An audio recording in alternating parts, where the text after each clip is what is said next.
your name tag. Good afternoon and welcome, ladies and gentlemen. This is the Tuesday, February 20th, year 2024. We're in the Health Subcommittee. Ms. Adams, if you could please call the roll. Representative Hicks. Representative Jernigan. Leatherwood. Martin. Mitchell. Sherrill. Terry. Williams. Chairman Hawk, you have a quorum. I'm here. Thank you. Do we have any personal orders before the committee today? I do have a personal order. We have our doctor of the day is Dr. Daniel Sumrock. Dr. Sumrock, if you please stand up. Thank you very much. An addiction medicine specialist from Blount County. Welcome. Thanks you. All right. We do have a calendar before us. There's some votes occurring in other committees at the moment, and we're going to go just a bit out of order to start the committee today. We are going to go to, forgive me.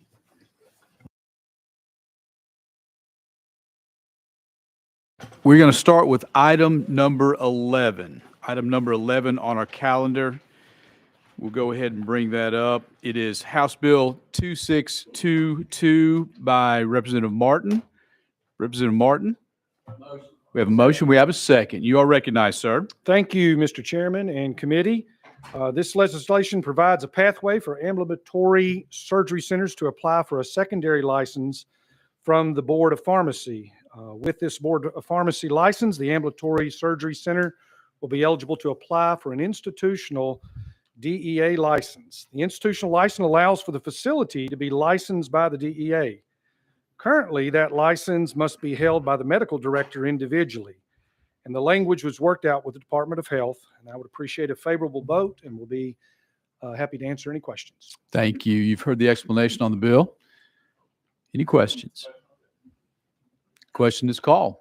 All those in favor of passage House Bill 2622 to full health committee, please signify by saying aye. Any opposed, please say no. The ayes have it. Your bill moves forward. Thank you. Thank you, Representative Martin. We will now go back to the top of the calendar. Item number one. Item number one on the calendar is House Bill 2089. Speaker Johnson, you have a motion. You have a second. You're recognized, sir. Thank you, Mr. Chairman. This is an administration bill. House Bill 2098 merges the Department of Intellectual Development and Disabilities with the Tennessee Commission on Aging and Disability to create the Tennessee Department of Disability and Aging. And that's what the bill does, and I'm open for any questions. And I do have some folks from the department and the administration if we need them. Thank you. I think we do have a clerical amendment on there to work on some language. I've got drafting code 013985. That is correct. We have a motion. We have a second. Let's go ahead and put that amendment on before we start any questions there.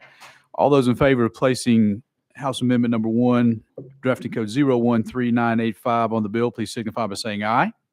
Any opposed, please say no. The ayes have it. Your bill is amended.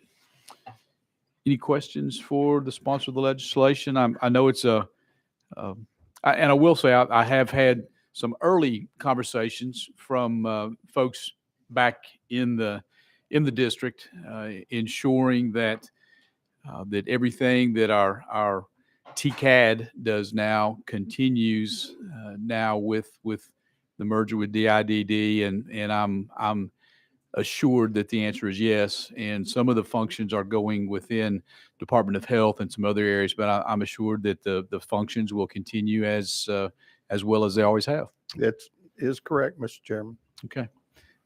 Representative Mitchell, you're recognized.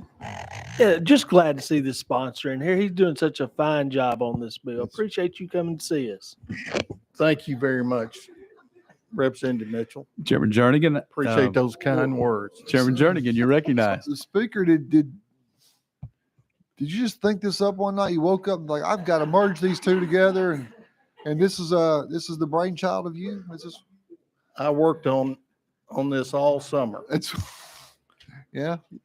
Okay, well, I really hope it works out for you. Well, thank you. Thank you. I was waiting for the question of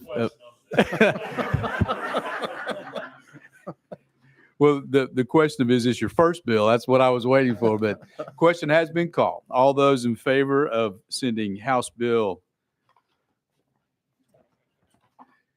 2089 to full health committee, please signify by saying aye. Aye. Any opposed, please say no. The ayes have it. The bill moves forward. Thank you, Mr. Chairman, committee. Thank you, Chairman. We're now going to item number 2 on our calendar. Dr. Kumar, we have item number 2 is House Bill 2901 by Chairman Dr. Kumar. You have a motion, you have a second. You're recognized, sir. Thank you, Mr. Chairman, committee. It's in good taste to drop a name when we can. Speaker Sexton and I have worked on this bill. The purpose is to enhance the capabilities of law enforcement and mental health providers to protect public by being able to have people who are having a serious mental health crisis or have a mental health condition to receive proper care and evaluation. Under present law, a person may be detained for evaluation and treatment if they have mental illness and serious emotional distress and pose an immediate threat to themselves or to public safety. This bill changes the word immediate to imminent. Immediate being something that is happening at this instant. Imminent is something that is about to happen. So it gives an extra window of time to law enforcement and mental health professionals to be able to detain a person for the purpose of mental health evaluation. Again, it applies only if they have a known serious mental illness and are having a acute crisis. And this added time will allow law enforcement and mental health professionals to prevent serious things from happening in our society. Thank you, Mr. Chairman and committee. Thank you, Chairman Kumar. Questions or comments? Representative Mitchell, you're recognized. Yeah, Chairman. Thank you, Mr. Chairman. Chair, is this just for a 72-hour hold? As long as this can, they can hold this person? Chairman Kumar, you're recognized. Yes, they're evaluated even sooner than 72 hours. And then how long they are held depends on what the needs are. You know, whether they need a longer period of mental health evaluation and observation and care, that will depend on the evaluation of the professionals. And I see the need for this, but I just don't want us to get caught up in doing these things that need to be done and us not do the hard things. You know, if we're going to take somebody's freedom, there's some other items that they may possess we ought to take away too for a short period of time. So I just want us not to get caught up and pat ourselves on the back once we pass something like this and don't do the things we need to get done in this General Assembly. Thanks. The goal of this legislation is to provide the acute care that a person needs, and it's not about confiscation or anything. But that is the goal, again, is to provide them the care that they need. Thank you.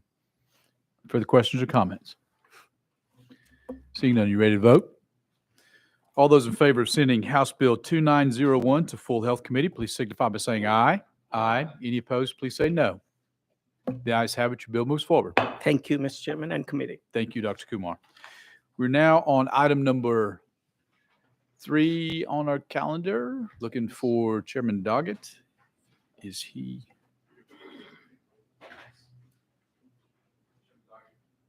Chairman Doggett may still be in committee. We will roll item number 3 to the heel, or or until Chairman Doggett comes in the room. Item number 4 on our calendar is House Bill 2365. There's Chair Lady Carringer. We are on House Bill 2365. We have a motion. We have a second. Chair Lady Carringer, you are recognized. Thank you so much, Chairman and committee members. House Bill 2365 is a simple bill, and all it does is authorizes members of the Council on Autism Spectrum Disorder Council to receive reimbursement for travel expenses incurred for attendance at meetings of the council. So with that, I will stand for any questions. Thank Chairman. you. You've heard the explanation. Chairman Williams, you're recognized. Thank you. Does this include, is this just for like mileage reimbursement, or is this for hotels and meals and such? You're recognized, Chair Lady. Thank you, Chairman. Okay, so yes, the council already exists, and there are 18 members. 9 of those are representatives from state agencies, which already have that taken care of. What this would do would be for the family members or primary caregivers that are also on the committee, the other 9, and it would just be reimbursing them for their travel for their mileage. It does not include hotels or anything at this time. You're welcome. Question's been called. All those in favor of sending House Bill 2365 to full health committee, please signify by saying aye. Any opposed, please say no. The ayes have it. Your bill moves forward. Thank you, Chairman and committee. Thank you. Okay. Looking for Representative Alexander. We've got a couple of bills to call up for Representative Alexander. We may take action on item number 5, but we'll wait till Chair Lady or Representative Alexander comes in. She is also recognized. The action on House Bill item number 52081 will be to roll to the heel of the calendar or when Representative Alexander comes into the room. We will do the same thing on item number 6, House Bill 2174 by Representative Alexander. Additionally, we will roll that to the heel or to whenever she comes into the room. We are now on item number 7 on the calendar, House Bill 2421. The request from Representative Shaw's office is to roll this bill 1 week. Is that accurate? All right. Without objection, House Bill 2421 rolled 1 week. We are now on item number 8 on our calendars. We are cooking with gas now. Item number 8, House Bill 1922. You have a motion and a second. Representative Butler, you are recognized on House Bill 1922, sir. Thank you, Chairman and committee. So the amendment makes the bill, and to give a brief explanation, this expands the safe haven laws for a nursing home and a 911 center or emergency communication center to be utilized as a safe haven drop-off location or a safe haven where a safe haven baby box can be installed at that location.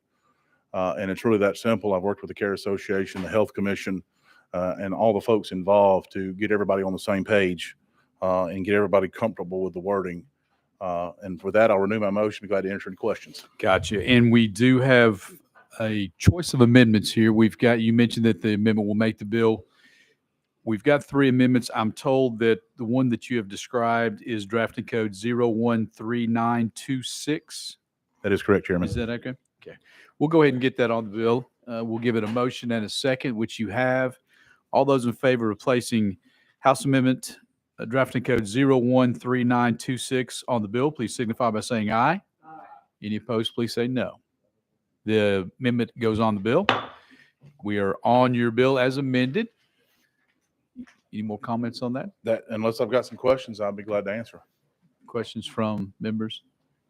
Representative Williams, Chairman Williams, you're recognized. Thank you. Just wanted to make sure the reason for the adoption of the amendment, it includes several different types of facilities, including what your original bill did, which was for like fire department or law enforcement agency. Is the reason why you're doing that's the intent of the sponsor is to include areas where mental or where healthcare providers are currently there permanently?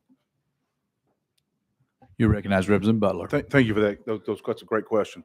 So the reason for using a nursing home is because they've got healthcare professionals there. And the original intent of the law that was passed was requiring some type of medical professional to be at that location. And unfortunately, in rural areas, which I represent quite a bit of them, there is no hospital in 21 counties of our state. So this is the only alternative. These locations are the only alternatives for a safe haven baby box. And in some cases, there's only 1 or 2 safe haven drop-off locations in accordance with the law. And so this will expand that. Recognize Chairman Williams. As an additional point of clarification, concerns might be that a 911 communications center may not be like the one in Putnam County where I reside, where the communication center is there, fire and rescue are there, EMS is there. In the event that they're not at the same address, would it still apply? You recognize, sir. This would apply to that. The emergency communication center, as it's worded in the bill, is the absolute last resort.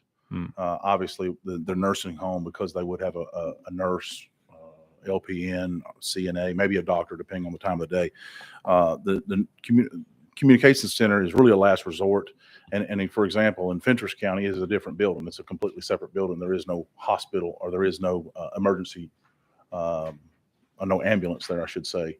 So unlike Putnam County, in Fentress and I believe in Morgan, it's the same way. There's not emergency services in the same building. Thank you. I just, Chairman, with your permission, I just want to tell you thanks for this bill. Obviously, we want to try to provide services to unexpected mothers and their infants in the instance they don't want to do this. This gives them an opportunity to safely care for the child, and so that there aren't other challenges associated with it. I understand why you're expanding it, because it does make a huge impact, or could make a huge impact, but it's permissible for these communities to do that as well. This gives them another option, particularly those that are rural across the state. So I thank you for bringing this revision, and I look forward to supporting it. Thank you. Thank you. Representative Butler. Thank you, Chairman. I appreciate those comments. And that's exactly what we're doing here, is just expanding the opportunity for a woman to safely give up her baby, whether it's at a safe haven baby box or whether it's at a safe haven location. That's the intent of the bill, and my intent as well is to save babies' lives. Thank you. We do have a request to speak on the legislation. There is a bit of opposition. Individuals from a secret safe place for newborns. Do we have anyone? Do we have some folks in the audience? We have Doug Overby, Tabor Sanzo, Sarah Turner, or Stephanie Coleman. Are they in the room? Yes, they see you all. Please come up. We've got a couple of chairs in the front. At this moment, we will go out of session. And if you could, we're going to start the clock, and this is good practice for all the rest of us. We're going to start the clock 3 minutes whenever you begin your testimony, and we will ask you to stop testimony at 3 minutes, but we will then engage in Q&A after that, and we can allow the conversation to go on after that. So please introduce yourself, tell us who you are, who you're with, and then tell us what you want us to know. You're recognized, ladies. I'm Stephanie Coleman. Okay, how about, there we go. Okay. My name is Stephanie Coleman, and I'm an attorney and a lobbyist for Secret Safe Place. And I hate to characterize it as opposition. We're not opposed to the bill, and we're actually very excited about the possibility of adding nursing homes as a facility that can safely receive newborn surrenders. We've had a few conversations with some representatives of some of the emergency communication centers, and some of the ones in our state would conceivably be great places to be a newborn surrender location, especially the ones that are closely affiliated or located with other emergency services. For instance, ones that are in close proximity to, say, a fire station or something like that. Some of our emergency communication centers are located in secure locations, are pulled back from the public, and a lot of them don't have medically trained staffing because they're primarily a call center location. We just have a few concerns about the bill as it is right now and the inclusion of all ECCs as facilities that would need to be able to accept all newborn surrenders. Obviously, our goal is just to facilitate as many effective, safe newborn surrenders as we can. So, Thank you. I'm Taylor Sanzo. I'm the executive director for A Secret Safe Place for Newborns of Tennessee, and I really just echo what Stephanie just said. We are definitely, I feel like opposition, again, is kind of a strong word. We are certainly in support and excited about some of the potential opportunities this bill provides for mothers within rural areas of the state. But we do have some reservations around emergency call centers and just the eligibility of those centers for being safe haven facilities.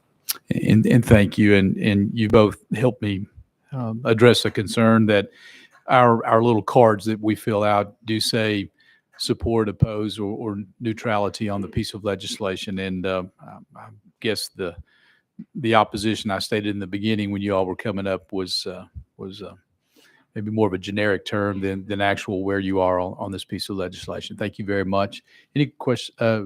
Chairman Williams, you're recognized. Thank you, ladies. Thanks for coming. I just had a quick clarifying question. So, if under the previous discussion before your testimony, there was a discussion about those, I guess my concern would be, as the representative stated earlier, that generally speaking, this mother is in a very difficult situation, and sometimes it's about access. Of course, I guess the reasoning behind this is even in those instances, unlike my community where you would have EMS, fire there to do that, does it, if this might be the only place that a rural community like Morgan County might do it, does it concern you all about the risk of them not being able to get somebody in their response time to that?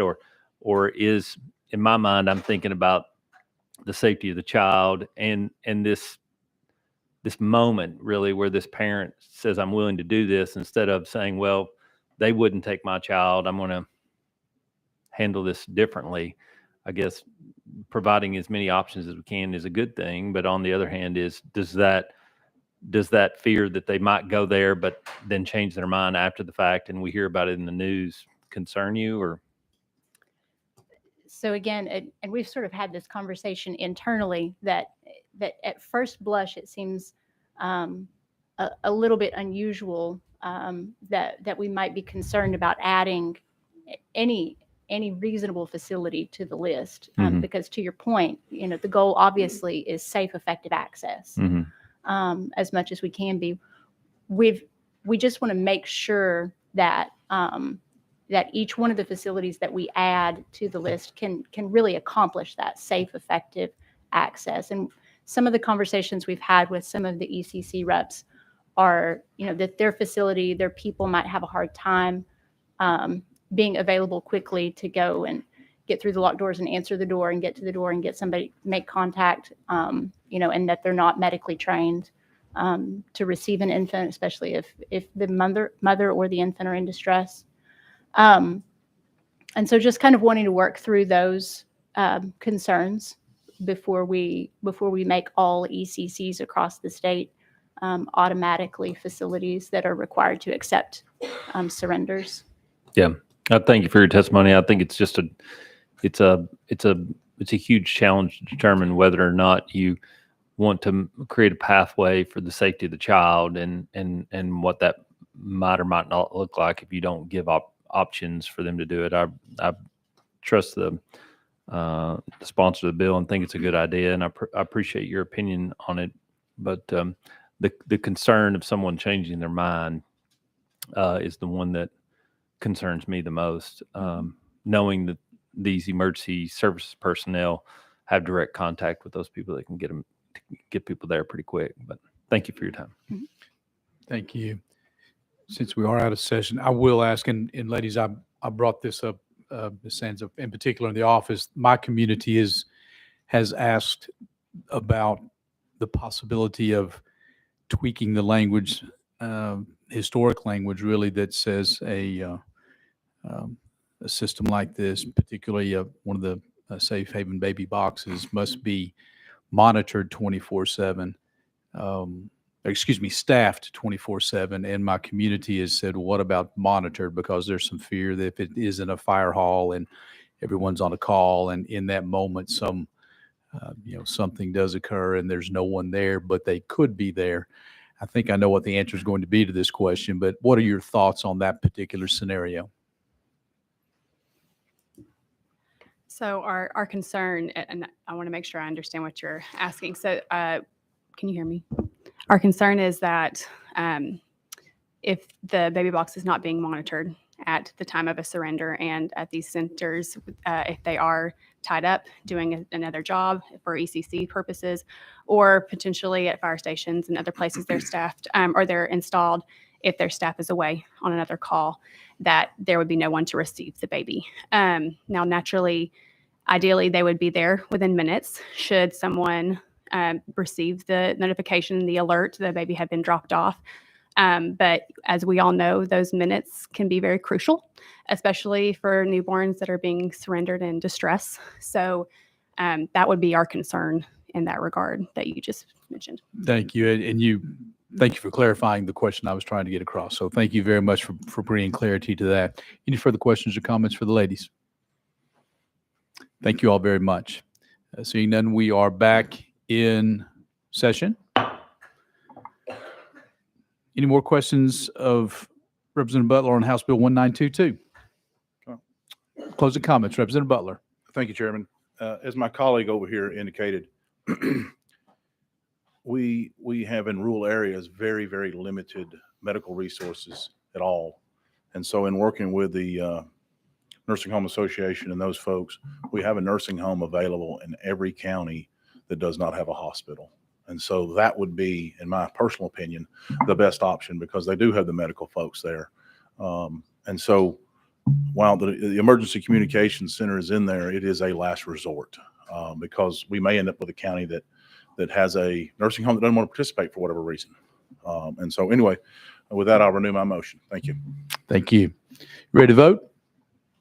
All those in favor of sending House Bill 1922 to full health committee, please signify by saying aye. Aye. Any opposed, please say no. The ayes have it. Your bill moves forward. Thank you, committee. Thank you. I had mentioned earlier that we would take up Chairman Doggett, item number 3, when he came into the room, and he has arrived. So we will go back to item number 3 on our calendars, and then we will pick up after that. Item number 3, House Bill 2690. You have a motion. You have a second, sir. You're recognized. Thank you, Mr. Chairman and members of the committee. In the 112th General Assembly, we were very fortunate to get a grant issued through appropriation to help with adult size, the power height adjustable adult size changing tables. In the last year, in the 113th, we extended that. And so one of the issues that we run into is trying to get this money kind of out the door and get it out into the public where we can get these tables installed. And so we've worked through the appropriation process of going back, and we changed it in the appropriation from $5,000 per grant to $10,000 per grant, but we had to have something in legislation that could authorize the Department of Intellectual and Developmental Disabilities to be able to handle those funds and get those grants out into the public. And so that's what we're doing with this bill, is we're giving them that authority and code to do that. And we're also authorizing the commissioner of DIDD to create and convene an ad hoc committee to advise and assist with those grant applications in that process. Thank you for that explanation. Thank you for that explanation. Any questions or comments? It's a good bill. Thank you. Question is called. All those in favor of sending House Bill 2690 to full health committee, please signify by saying aye. Aye. Any opposed, please say no. The ayes have it. Your bill moves forward. You may have a few co-sponsors in the room as well. Hey, well, thank y'all so much. I really appreciate it. Thank you very much. We have already disposed of item number 4. We had mentioned, similarly to Doggett, Representative Doggett, we do have Representative Alexander in the room as well. Representative Alexander, We've got item number 5, House Bill 2081. Did you have that conversation that you and I had? And we would like to roll that bill. Okay. The request of the sponsor is to roll House Bill 2081 1 week. for 2081 for 1 week. We're going to be working on some amendatory language there. So at the request of the sponsor, without objection, House Bill 2081 rolled 1 week. We are now on item number 6 on our calendars. House Bill 2174. You have a motion and a second. You're recognized, Representative Alexander. Thank you. This is a pretty simple bill, and basically what it does is it allows establishments that are not normally food service establishments to be able to sell during a festival water, candy bars, popcorn. We have a lot of festivals in our town because of it being Jonesboro, the most historical town, and because of that, our festivals, they have that ability right now for 1 day. We're just extending it to 2 days. Most of our festivals go 2 and 3 days. So we'd like to ask for that to happen for 2 days. Thank you. You've heard the explanation. Any questions or comments? Question has been called. All those in favor of sending House Bill 2174 to full health committee, please signify by saying aye. Any opposed, please say no. The ayes have it. Your bill moves forward. Thank you, committee. Thank you. We are now on item number 7 on our calendars, House Bill 2421. The request by my mistake. Pardon me. I stuck the note back on top and it's supposed to be on the bottom. My apologies. We have disposed of item number 8 as well. We are on item number 9, House Bill 1669 by Representative Bain. Representative Bain, you have a motion. You have a second. I know that you have put forth much work on an amendment as we're looking at drafting code 013594. Is that the drafting code you have? Correct. All right. We have a motion. We have a second. Thank you. All those, we'll go ahead and put it on. No, you're fine. We'll go ahead and put it on the bill. All those in favor of placing amendment drafting code 013594 on the bill, please signify by saying aye. Aye. Any opposed, please say no. The ayes have it. Your bill is amended for you to describe now. Okay. Thank you, committee members and Mr. Chairman. I'd like to start by saying I didn't really receive a Tennessee General Assembly orientation when I first started, but this committee has provided a lot of information as to the process and procedure. So I'm really grateful to all of you for helping me out. Per your recommendations, I've amended the bill to include the following. So the legislation only pertains to child care centers, not any other regulated DHS child care facility, which it doesn't include drop-ins. The legislation doesn't affect DHS's ability to terminate a facility or place a facility on administrative closure, which was a concern from a few of you. Written notice can be included via electronic means or be posted at the facility, which is another amendment. A few of you mentioned your rural daycare facilities, and oftentimes the way that they communicate with their clients is by posting something at the door. And then I wanted to highlight that Chairman Williams brought up an excellent point last committee in that regarding the payment structure of a facility and that how they would be able to make payroll if the announcement was within 30 to 60 days. So I really appreciated that comment because it made me think a lot about the timing. And so therefore, I was doing a lot of research and I found that Kentucky already passed a statute with regard to daycare closure notifications. And instead of determining a finite deadline of 30 to 60 days, it includes the following stipulation, which is as early as practicable, which I think encompasses or it addresses the concerns that you all had in terms of what if the daycare facility proprietor dies suddenly and there's an issue. We don't want to penalize the family under that scenario. And also takes into consideration the financial backing of the facility. So I also wanted to say that after speaking with Chairman Williams, I understand that there's a TASER study that seeks to imminently study the daycare industry. However, I want to refer to the current consumer statement listed on DHS's website, which was posted in June of last year. And it says a core purpose of child care assistance is to promote parental choice and to empower parents to make their own decisions regarding child care services. Parents have the option to choose from the full range of eligible child care settings, which includes a variety of center and home-based choices. So I've heard from families with children in daycare all across the state, and I know this is an immediate issue that requires our attention as parents are unable to make the best choice for their families under the current law that we have, which is none. I ask you to vote for this bill to provide parents with an immediate solution like so many other states have passed, and we can revisit the language and timing following the TASER study, at which point Chairman Williams and I can work together. You took orientation very well, so thank you. Any questions or comments for the bill sponsor? You ready to vote? This is your first bill. Get ready. Okay. I'm nervous. Now, all those in favor of sending House Bill 1669 to full Health Committee, please signify by saying aye. Any opposed, please say no. Congratulations, your first bill passes the full committee. Thank you. Thanks, guys. Thank you so much. We are now ready for item number 10 on our calendar, House Bill 2477 by Representative Raper. Representative Raper, you are recognized when you get to the microphone. All right. Do we have a motion? We have a motion. We have a second. Representative Raper, you are recognized. Thank you, Mr. Chair and committee. I'll be quick and to the point. The purpose of this bill is to assist local agencies with the hiring of EMTs. Currently in the state of Tennessee, we have a massive shortage of certified EMT employees, and they have many certifications and tests they have to pass in order to become a paramedic. This bill would be one small token of financial support for those entering this much needed profession.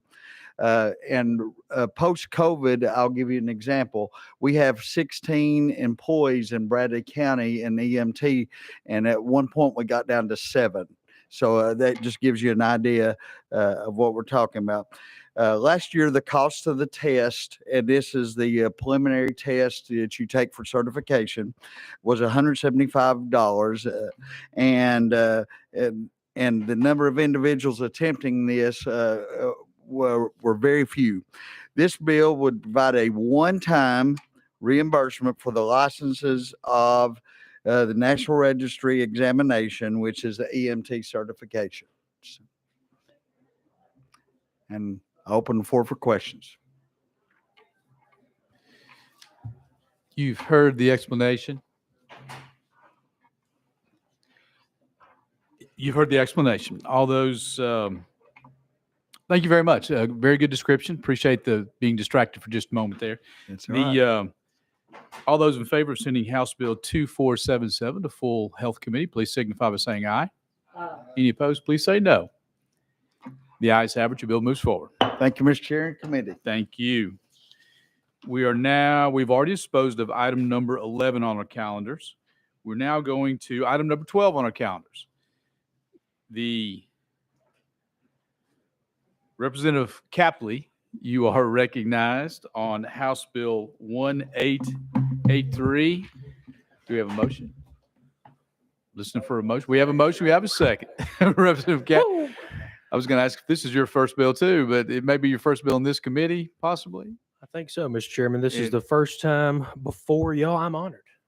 I You very are much recognized. appreciate it. Let me see if we've got any amendatory language.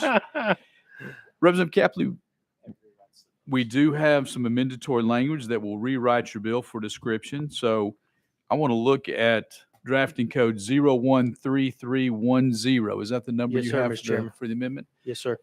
Ladies and gentlemen, let's go ahead and put drafting code amendment 013310 on the bill. All those in favor of placing it on the bill, please signify by saying aye. Aye. Any opposed, please say no. The ayes have it. Your bill is amended for description. You're recognized, sir. Thank you, Mr. Chairman. So essentially what this legislation does is it allows for individuals who are acting as a durable power of attorney in healthcare to receive daily in-person visitations with the patient to evaluate their condition. So these visitation rights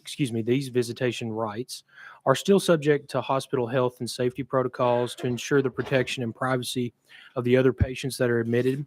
These visitations rights are not to be terminated, suspended, waived, or limited during declaration of disasters or any other kind of emergencies. And this piece of legislation is crucial in that we're making healthcare decisions on behalf of another individual so that those family members can evaluate that patient regularly and make educated decisions in person. So talking about the limitations of the bill, basically, it would be subject to regular hospital visitation hours. The hospital is required to make a reasonable effort to ensure that a minimum of at least 1 hour of duration while they're in the visitation section to see their patient, to see their loved one. If the patient is under custody of law enforcement, this would not apply at all. And if the patient is undergoing a surgical procedure or any other invasive procedure, these visitations rights would also be limited as well by the hospital. This would be, let me see here. So, yeah, other than that, Mr. Chairman, I stand ready for questions. Thank you. We do have a question or a comment. Chairman Jernigan, you are recognized. Thank you. I just want to clarify that if a patient does not want to see an attorney, that they just can't come anyway. I know they're allowed to have access, but if they want to come in, and during visitation hours, and if it's not requested or they don't want, can they still come in and see someone? I don't want an ambulance chaser to go in and start seeing people. Yeah. So I just want to make sure that they can decline it or they didn't ask for it. Representative Capley, you're recognized. Thank you, Representative, for your question. It's my understanding that it would be up to the patient and the hospital. If the patient did not request that, then they could just contact the hospital staff, and that would not be allowed, to my understanding. That's your intent, though, that they wouldn't be able to do that. My intent would be that the patient has the right to say no. My intent specifically for this legislation, the intent of the bill is to say that if a loved one outside of the hospital has a family member that is in the hospital, that the hospital cannot deny that loved one from going in and physically laying eyes on them while they're in the hospital during an emergency situation. That would be the intent of the legislation. Well, let me try to put some clarity on this and just add a few brief words to that, with the understanding that the patient welcomes that individual. Yes, sir. I think that may put some clarity on that situation. Yeah. Does that help, Chairman Jernigan? It does, yeah. 'Cause I understand they want their loved one to be seen, but if the person there doesn't want to be seen, then they don't want to be seen. I just want to make sure they have that right to decline. Yeah. Understand. Let me go to Chairman Williams, and we'll let Representative Capley restate that in a moment as well. But I'm done. Sorry, Chairman Jernigan. Are you done? Okay. Chairman Williams, you're recognized. Thank you. Representative Jernigan makes a good point. I don't know I know you're amending the statute to allow for this. I guess it probably would make sense to modify the statute to be abundantly clear on that, because it may be that, I haven't seen my dad in 25 years and I have no relationship with him, and all of a sudden I'm in the hospital and I may or may not want to see him. To clarify that, based upon what he's saying, it might be that it says the hospital shall, unless the patient says otherwise. So it gives the hospital the ability to have some cover as it relates to that, and be able to remove the hospital from that parental negotiation. Thank you. Thank you. Am I recognizing Representative Capley, or did we get everything said we needed to say there? Forgive me for being distracted once again. No, absolutely. I would be amenable to that conversation going forward. That would be the intent. We can, going forward, I'd certainly be amenable to that. Yes. Representative Mitchell, you're recognized. Yeah, thanks, Mr. Chairman. Yeah, Rep, I think we've been all going back and forth, but it is your intent that it's the patient's choice. Representative Capley, you're recognized. Yes, sir. Thank you. I'm going to take a few seconds, just a little pause so I can discuss with the attorney just for a few seconds.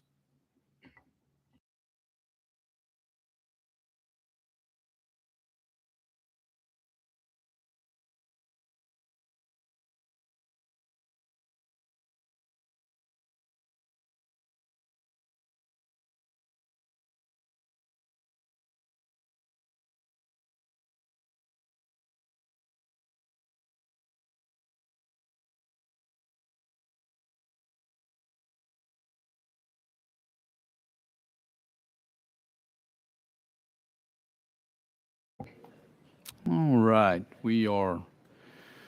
conference has been brief and ongoing. Any further questions or comments of the sponsor? You ready to vote? Representative Williams, or Chairman Williams, you're recognized. Thank you. I don't know, maybe this question is for legal.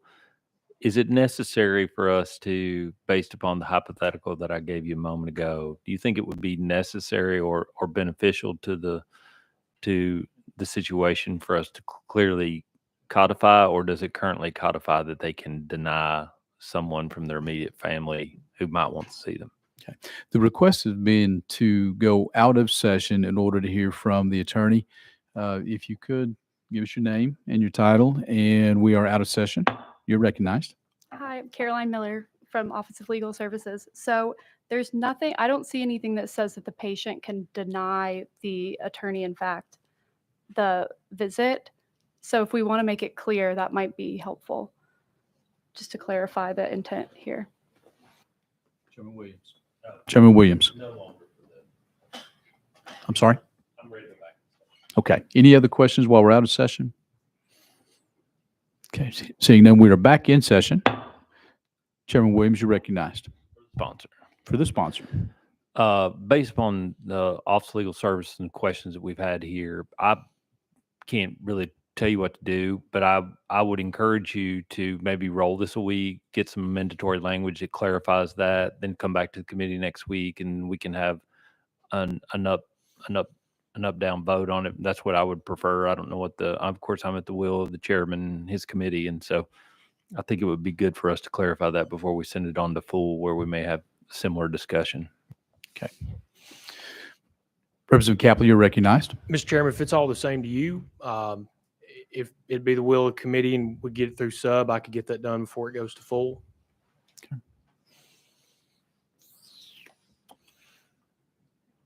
Okay. The request is to move forward with the legislation. Any further questions or comments?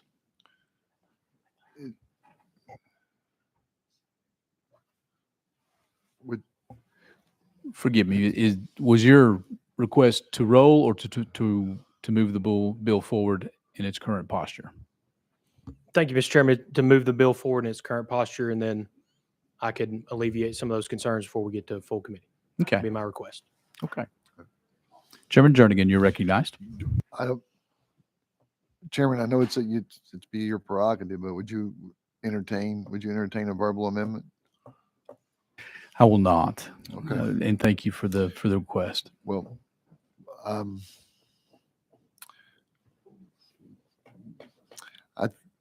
I think that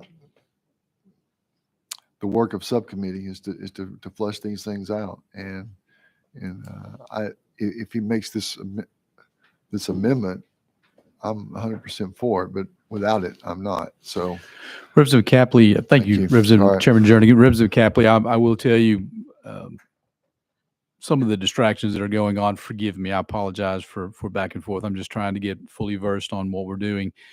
The wind is blowing on this particular piece of legislation, and I would encourage you to take the opportunity to roll this bill for 1 week, and we'll be working with you on this amendatory language to make even more improvements to your piece of good legislation. So I'm going to request that we roll this bill for 1 week. All right, House Bill 1883 will be rolled 1 week for further work without objection. Thank you, Mr. Chair and Committee. Thank you, Representative Capley. We are now on item number 13 on our calendars.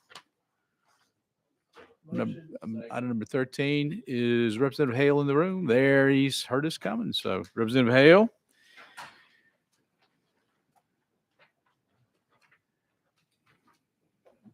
All right. You have item number 13, House Bill 1918 by Representative Hale. You are recognized, sir.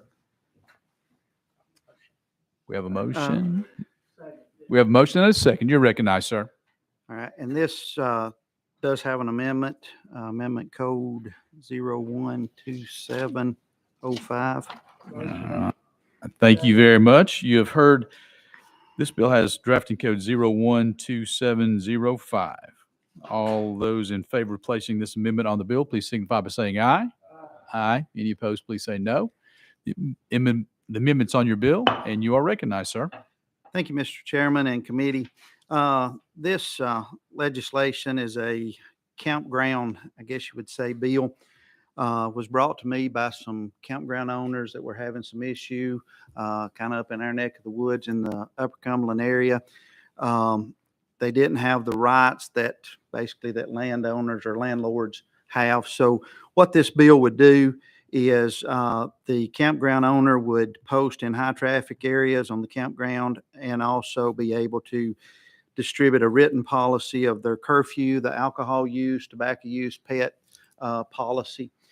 Then some of the things that it would also do for them, it would allow the campground owner to object a person if they were not a registered guest or visitor, if they remained on the campground beyond the time that they were reserved or had paid, and then if they default in payments, it also if they violate any federal, state, or local law or denied the rights or created a disturbance that denied the rights of quiet and peaceful camping for other people that were there. If they stay on the premises after being lawfully asked to leave, then they would be guilty of criminal trespass. With that, I stand available for question. Thank you. Chairman Williams, you're recognized. Thank you. Appreciate the bill. As you know, I had a little bit of challenge in the Upper Cumberland with this, but I will say, does this apply to state parks too, or just private? This is just private. Okay. The state parks already have, certain rules and things. So this would not pertain to the state forestry or parks. Chairman Williams.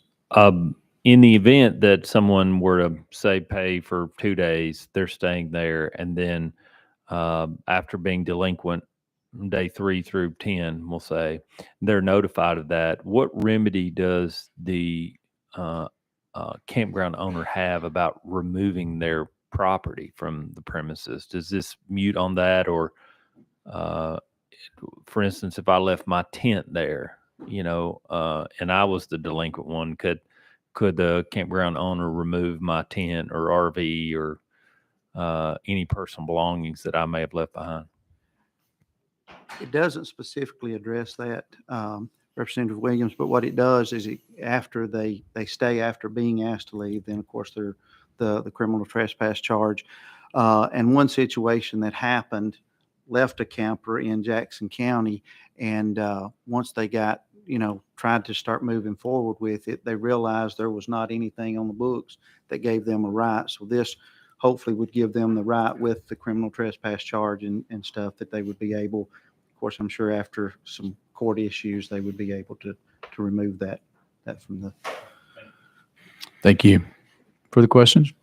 I will say that it was interesting to see this particular piece of legislation in the Health Committee.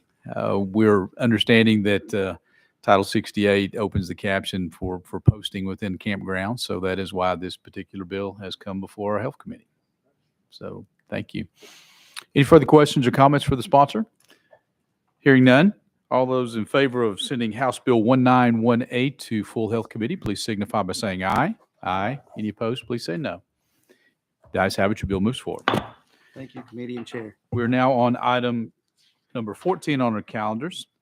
House Bill 1916, also by Representative Hale. You are recognized, sir. Do we have a motion?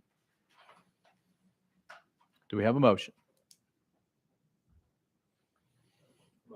We have a motion. We have a second. Representative Hale, you're recognized. Do we have an amendment on this piece of legislation? There is an amendment, 012576. It does not rewrite the bill. It just adds, changes the third part of the bill. Okay. There's a civil penalty that's Yes. included 500 on the third offense. instance is what we heard earlier. Yes. So, all righty. Let's go ahead and get House Amendment number 1, drafting code 012576 on the bill. All those in favor of placing, again, drafting code Amendment 012576 on the bill, please signify by saying aye. Aye. Any opposed, please say no. The ayes have it. Your bill is amended. You recognize Representative Hale. Thank you, Chairman and Committee.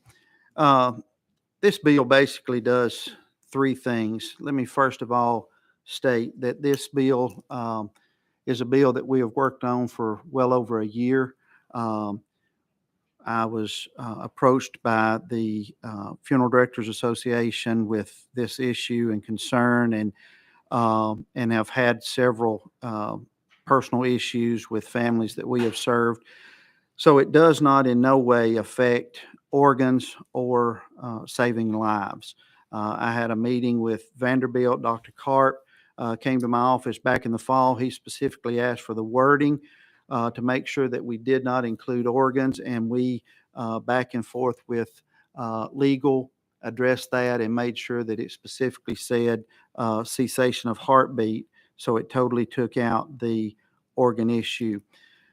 The next thing that we are doing with this bill is the law specifies who can release and make final arrangements for a deceased. However, the rights of the next of kin are interfered by a federal law that says when a person dies in a hospital, the hospital is to notify an OPO, a procurement company. They have the authority to hold the body basically for an unlimited time. In 2022, there were approximately 38,000 hospital deaths in Tennessee. There were 2,346 tissue donors. That's 6.2% that donated tissue, leaving 93.8 that were either declined, that didn't meet the criteria for donation, or that the family decided to decline. So basically 100% held for just over 6%. What this bill would do in that situation is it would give the donor services 6 hours from the time of cessation of heartbeat to contact the family. If the family does not answer or declines, the hospital would release within that 6 hours at that 6 hour time frame to the funeral home of choice. I had an instance in January that I had a gentleman that was pronounced dead at 7:04 in Lebanon. Hospital calls me at 12:34. The nurse says that TDS finally was on the phone.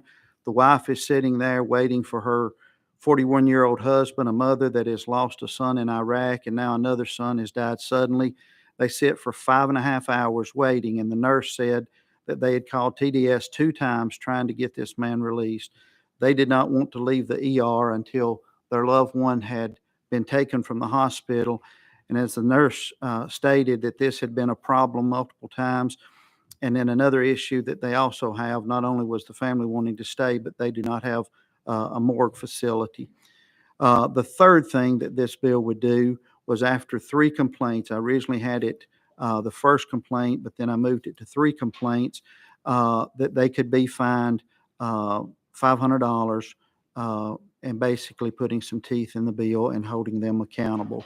I talked to a hospital administrator today in my office, and she said that she supported this bill because in their hospital, they do not have morgue facility to be able to hold these bodies. I talked to a nursing supervisor in the Upper Cumberland area yesterday that their statement was there's no consistency. They had one that had been 2 hours that day, but then the day before they had one that was 8 to 10 hours, and said that occasionally their morgue only holds 4 deceased, and said that the issue that they run into sometimes when they get the third one in there, and then the fourth one passes away, they're having to call TDS to try to hurry up the process because they just don't have the room to hold them for those extended hours. So this bill does not hurt anyone. This bill does not take anything away from anyone. It just kind of sets a process of a time frame for them to move forward with speaking to the family and having these loved ones released. Thank you very much, Representative Hale.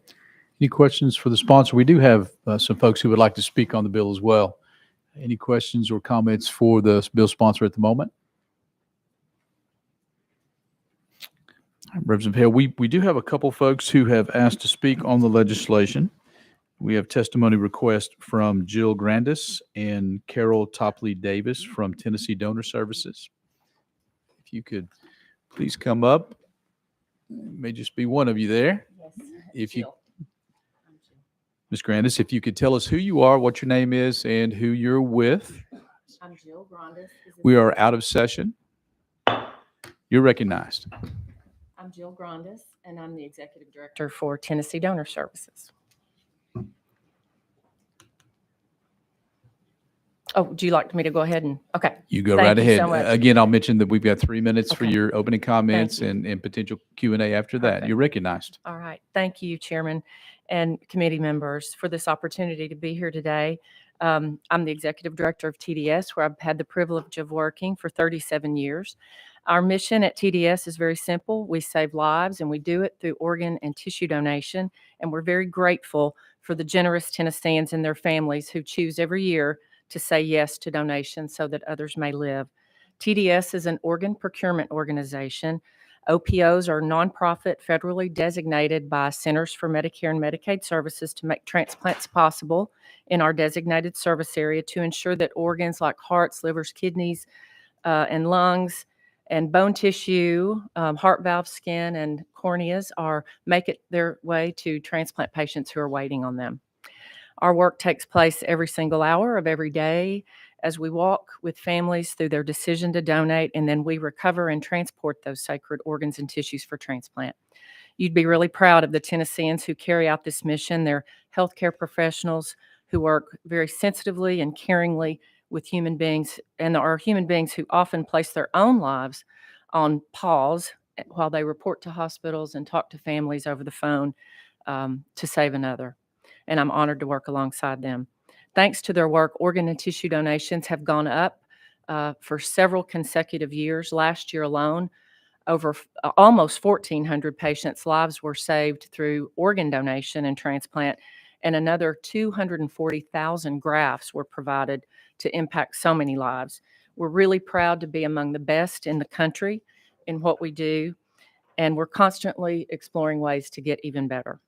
This legislature has been playing a big role in that over several decades that I've worked alongside many representatives and senators, resulting in huge successes like the Tennessee Donor Registry.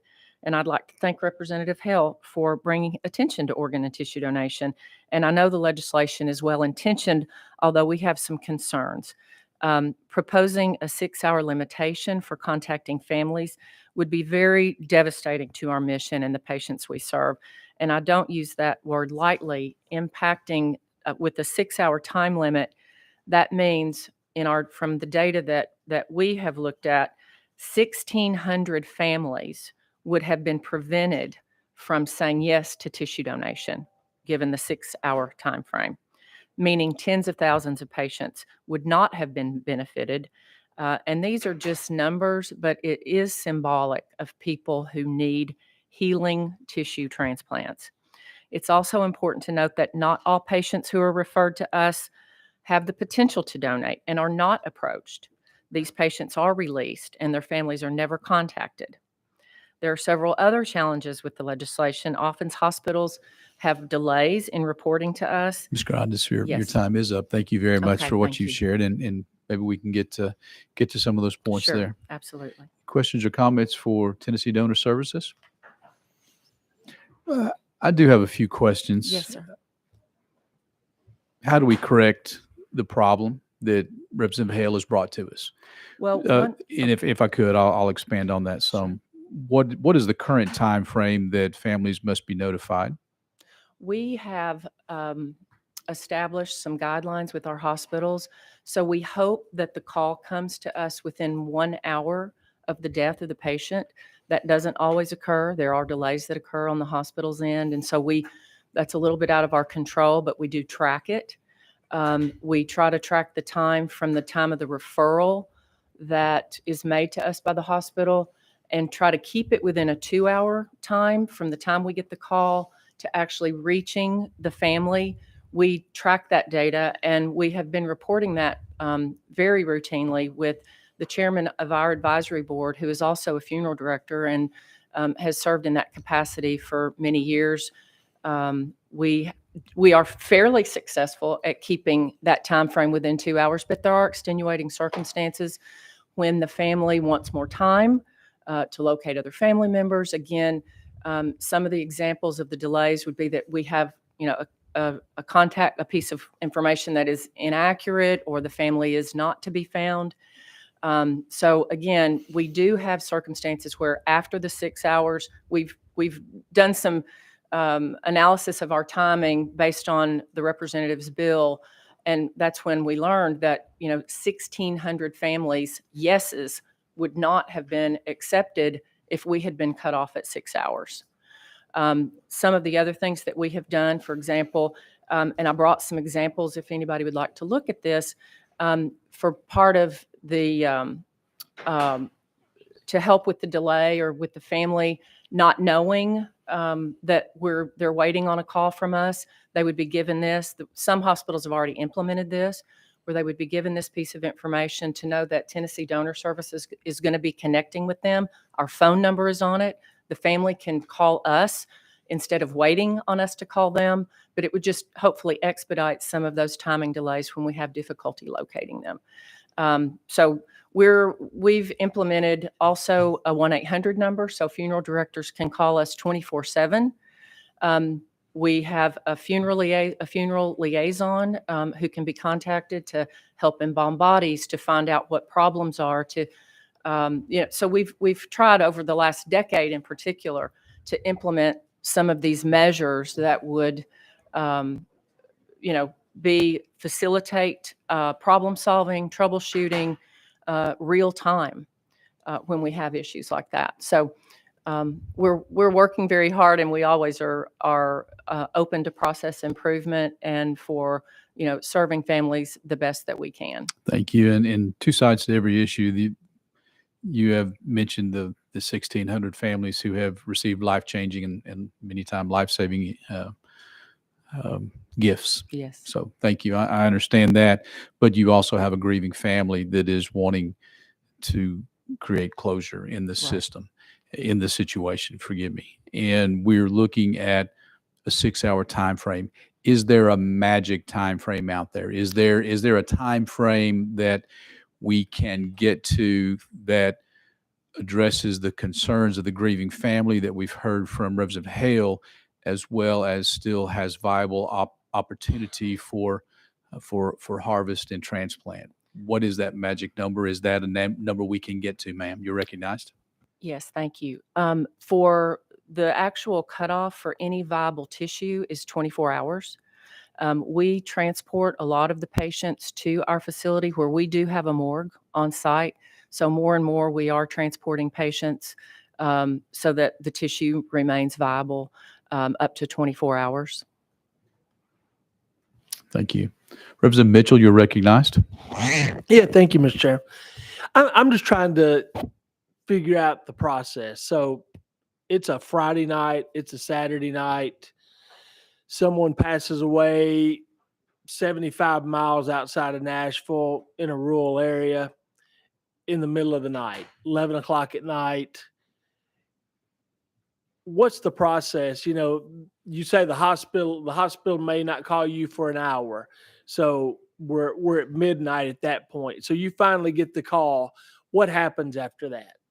You're recognized. So we're talking specifically about hospital deaths that hospitals are required to report to us.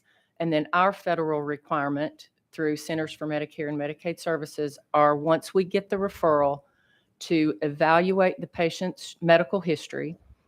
If the patient is eligible to donate, then we would approach the family through whatever contact information that we have. And we would let the family know whether their loved one was either registered to be a donor, or we would provide the information to the family about what their family member was eligible to donate. And then we would proceed from there, letting the family know what the timing was, that whether we would do that recovery on site or whether we would transport the patient, and give them some time estimates about when that would be complete. I also, would point out that at the time of the referral, probably about half the time, we don't even know who the funeral home is. The family leaves the hospital without telling the hospital their designated funeral home.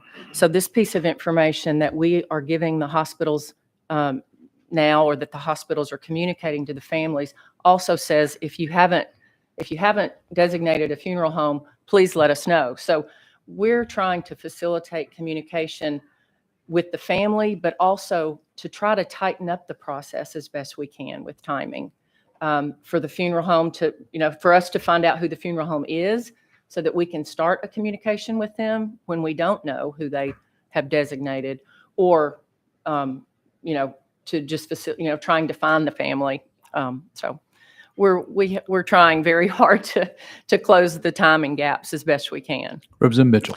So the process could even be further delayed if someone passed away at home or maybe in a nursing home, and then were transported from there to the hospital. That's possible, yes. So, the time of death would be a very important piece of information to us, because once the time of death occurs, then that is when the clock starts on the 24-hour viability of the tissue. Right. Thank you. Thank you.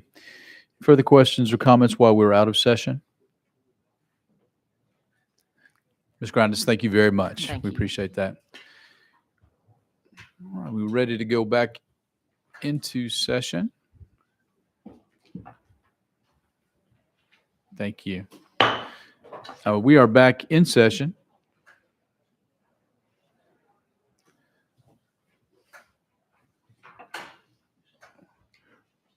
Representative Hale, you're recognized, sir. Thank you. In reference Make to sure, some of the, make sure your mic's on there, sir. in reference to some of the questions and remarks,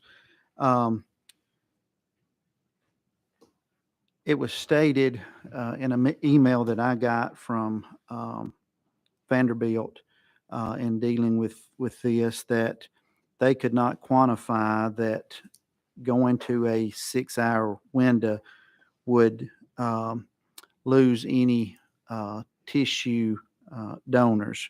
That came from Vanderbilt. But the thing about this bill, of course, it doesn't involve nursing home deaths, hospice deaths, home deaths. These are only dealing with hospital deaths across the state. The time frame, we have tried to come to a good place to where, I even offered last week an 8-hour period, and they want that 24. But here's the thing: when you've got a grieving family, and we're not taking anything away from anybody, but when you've got a grieving family that's wanting to make funeral arrangements, many times they walk in our doors. They're there to make funeral arrangements. We don't even know the person has died. They died at 10 o'clock the night before, 2 o'clock in the morning. They come in our doors at 10 o'clock. We don't even know that they've died. And many times, especially in direct cremations, they'll come in our doors and they want to see their loved one one more time. Well, their loved one is still somewhere in a hospital, in a morgue facility, or just kept in a hospital. And so that is delayed for those families that choose to do nothing. And so this has been an ongoing issue. I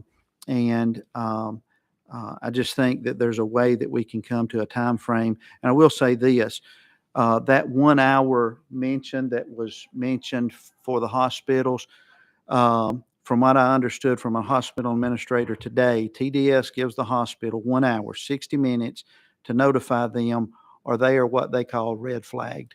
So they give a time frame on what that hospital is to do. Then this same organization that is a nonprofit that does what they do and does well.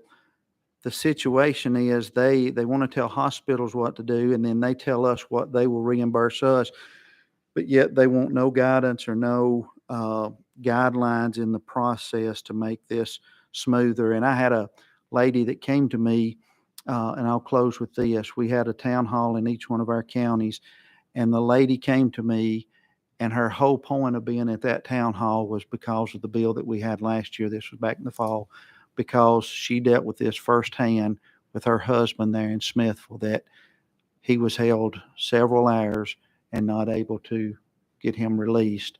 And when she called the funeral home, her husband was still in a hospital. And when you're talking about an emotional family that is irate and they're dealing with something at such a tragic time, that's a difficult situation. So, Thank you, Representative Hale. Questions or comments? Representative Chairman Leatherwood, you're recognized. It seems like parts of your bill could address the couple of examples that you've given us that are problems. Parts of your bill outside of the 6-hour time frame.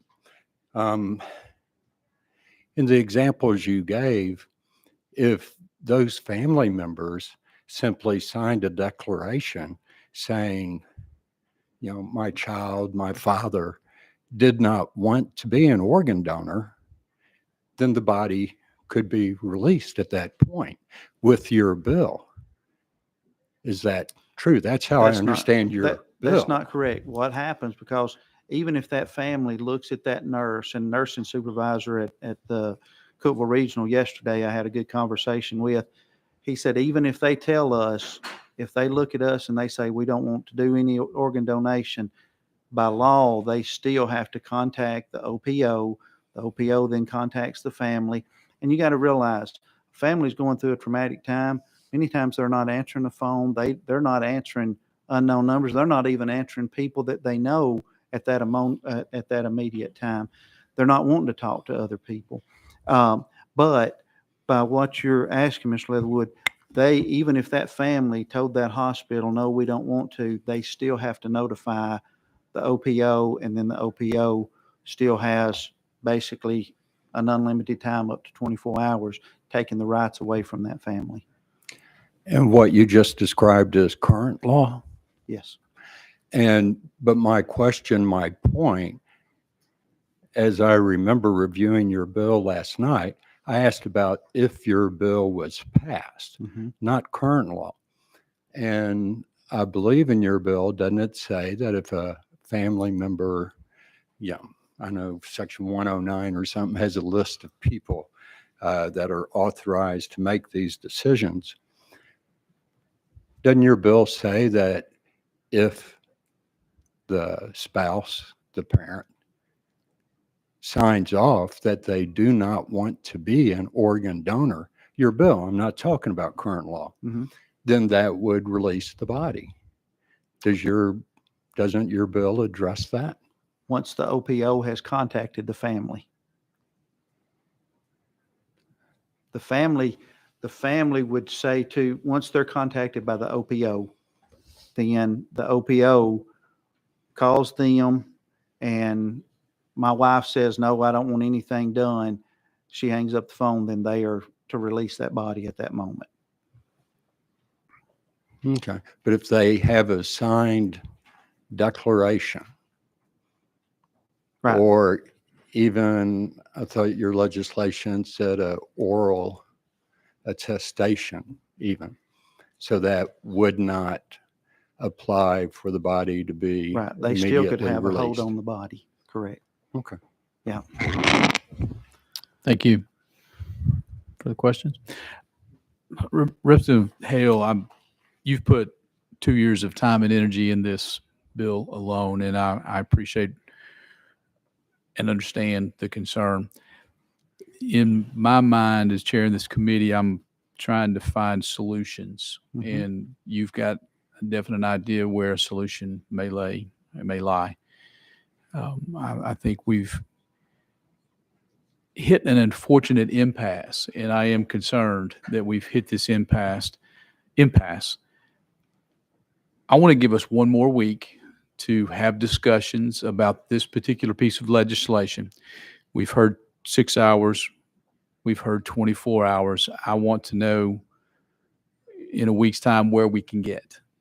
And I would like to see us meet at a potential number that is going to both allow grieving families the opportunity to do what they need to do, as well as still allow recipients of tissue to be able to receive these gifts, as I've mentioned before.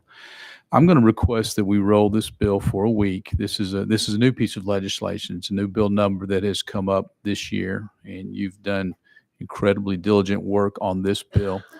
I'm going to request that we have another conversation about this over the next 7 days, and we're going to bring this bill back before us in the subcommittee. Do I hear any objection to my request to roll this bill for 1 week?